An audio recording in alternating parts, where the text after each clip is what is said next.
Pledge allegiance. I pledge allegiance to the flag of the United States of America and to the republic for which it stands, one nation under God, indivisible, with liberty and justice for all. Roll call, please. Sabers. Rice. Here. Dosher. McCardle. Barrington. Here. Allen. Here. Charks. Smith. Here. Okay, we have a quorum. Entertain a motion to go into executive session according to South Dakota Codified Law 125-23 legal. Motion by Mr. Rice, second by Mrs. Charks. Further discussion? All those in favor of the motion signify by saying aye. Aye. Opposed, nay. Motion carried into my office.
Executive session. Action to consider pending offer on the Kelly property, R 2022-40. Mr. Johnson. All right, well, actually, if you want to pull up the map, that's probably the most helpful. So as council is aware, and as we had on the meeting for the last council meeting, we've been trying to negotiate a deal on the Kelly property. At this point, we were able to reach a figure of $1.59 million for the purchase of the property. That does include a couple of other conditions that come along with it. It does include some additional land that has not been surplused yet. So a portion of this will be that the city's going to have to go through the process for that other land to get it platted, get it surplused and listed and all that to include it with the sale. But that additional process would be one of the conditions of this transaction.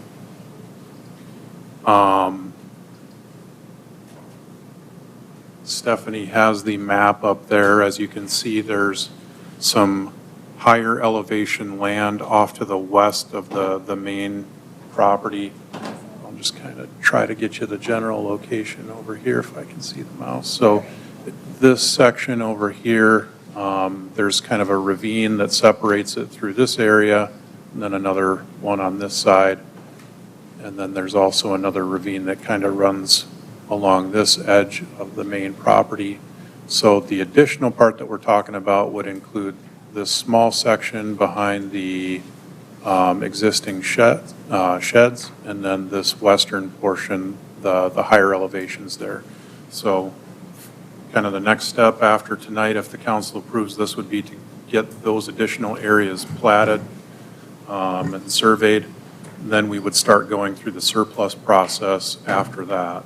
I think that kind of covers the basis. I don't know if there's any other questions from council or the public, or I guess I'll just kind of open the floor up.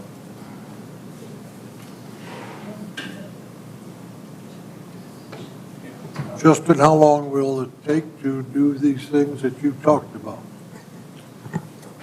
My guess is it's going to take probably a couple of months to get through all of that process, so I don't know. I wouldn't expect to close on the overall deal sooner than about 2 months out, but a lot of that just depends on how quickly things get done. And if it takes 2 months, can the buyer back out? Or do we have earnest money that we get to keep?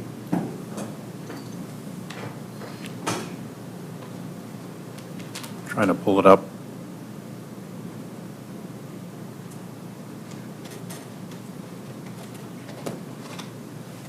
Strat, do you remember off the top of your head if there was a... The earnest money, is that what? As to the earnest money and the proposed closing date, I don't remember if you've got that information off the top of your head. Looks like closing was listed in here as September 30th, so we shouldn't have any problem meeting that. So we did have earnest money of $100,000. Typically speaking, if the deal were to fall apart, as long as nobody, broke the contract or breached contract, typically the earnest money goes back to the buyer. But in the event that contract were to be broken by the buyer, then the earnest money would be retained by the seller. What would constitute breaking the contract? I guess an example would be if they backed out of the contract, if they backed out of the contract, or I guess I don't know of any other examples. You guys. If there's financing, if they fail to finance, that can create an issue. If they have financing available and they choose not to take the financing, then that's another thing that can happen, that can result in the seller keeping the earnest money. But it's very rare that the seller gets to keep the earnest money. Grant, are you aware of any contingencies that are associated with this? Contingent on some inspections, so it'll be, there'll be, let's see, just overall inspections of the property. You know, somebody will be there, I'm assuming, to check out the structural integrity, the operating systems, that sort of thing. So that'll be a process that happens within the next month or so. So that's one of the contingencies. There was a contingency that the proceeds had to go to the Lake Mitchell improvements, but I think that was the plan all along. Correct. So, So I'd say most of the stuff that's in there would be pretty standard for any purchase of, you know, a normal home. And then the couple of things that would be specific to this one, Stratton brought up one, and we already talked about the possible purchase, or the purchase of the additional land too. So that would be another one that's specific to this.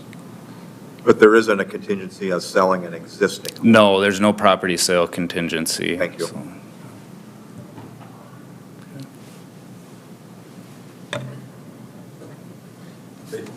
To add one thing, it is, Come up here. Sure. 'Cause People, yeah, you can't believe the number of people watch this thing. Are you one of them? Yeah, I watch all the time. I live for these meetings. I'm Brian Elison, I represent the buyer. There's one contingency for zoning, so because of the intended use as an assembly hall, that would be a contingency. It's already zoned for that. It's a conditional use, I believe, is Okay. is my understanding. Okay. So they would need a conditional use permit, but obviously that's understood Yeah. with the transaction. That's what I figured. You know people. At least it's not a non-use Right. zoning that it's in. And financing. So that's a pretty standard deal. the property just to the east of it has gone under contract to be sold as well. This house. And that's Nemex, 29 acres. Darren Nemex. Nemex, yes. Ralph, and that property of Darren Demings, I believe it was, there was 27 acres alfalfa. Did that go with the home too? The alfalfa to the south of his house, it's not all alfalfa. The 27 acres goes from the road, 250, down to the creek. Oh, okay, all right. And the top part to the south of his house is in an alfalfa field, which there isn't a lease on. Okay. I checked it. So it's still available? No, that went with it. That went with it, okay. Yeah. All right. And then the ground down below, all the way Sure. to the creek. I think you asked me that. Yeah, I was curious about that. Yeah. So maybe we can just kind of recap. There's really 3 different parcels out there if we want to look at it. And we bought everything at $4.1 million. Correct. And now we've sold the house. And then what we're remaining with is there's ag land that's up out of the creek that is being leased, we're leasing out right now. Correct, 186 acres plus or minus. Okay, and so then that would leave approximately, 150 acres of the creek area, wetland? Roughly, yeah. Well, yes, yeah, pretty close, because the Kelly property, we replatted down to roughly 11 acres. Yeah, something like that. Okay. So we bought 371 acres total So if you could, with the house. I was hoping I could just like select it and highlight it, but it's this square, It's, what was the first square? Up all the way to Oh, the that's. northwest okay. corner. I thought I don't know, it's not one. But this big one here, and then here. So we initially got about 371 acres total. We parceled out the house and the shed for about 11 acres, so that took us down to 360. Okay. How many acres did we say the additional land was in this? I can't remember off the top of my head. Okay, so 186 is farmable or tillable, however you want to say that, up to the north. So the creek bottom ends up being 140 plus, 150 plus in my case. So the point is we still have the ag land that we can retain as an asset and continue to lease, or there's the possibility of maybe selling. Correct. Thank you. Just an item to point out, and I want to make sure legally we're not in trouble here. Our item 5 on the council agenda calls for the sale of the Kelly property spelled K-E-L-L-Y, and on the agreement, the property is K-E-L-L-E-Y. It's K-E-L-L-E-Y. It is Yeah. EY. I want to make sure we're giving authorization to sell the correct property. We had a misspelling of a name on the council in 2012 and 13 that caused a 4-year delay in tearing down a house. I would want to make sure the spelling is correct. Yeah, it does have a resolution number listed, and that does have the correct spelling in it. And I think, I'm going back to the last meeting. Didn't we had something listed on there too. Yeah, at the last meeting, it did have the correct spelling on it too. So I think you can clearly see that this one's a spelling error. But you're actually going to act on this resolution 2022-40, which is right here. Yeah. And that's what will be included in the minutes. I know, but my point is what was published to the public is not the Kelly property, K-E-L-L-E-Y. No, resolution. But the resolution is, but that was not published and put out 24 hours in advance. Yeah, I don't see that being a potential legal issue. I think we'll be fine. I'll move to approve the sale of the property for $1.59 million. Yeah, motion by Mr. Smith. Second by Mr. Barrington. Further discussion? Anybody in the audience wish to address this? All those in favor of the motion signify by saying aye. Aye. Opposed, nay. Motion carried. We're adjourned.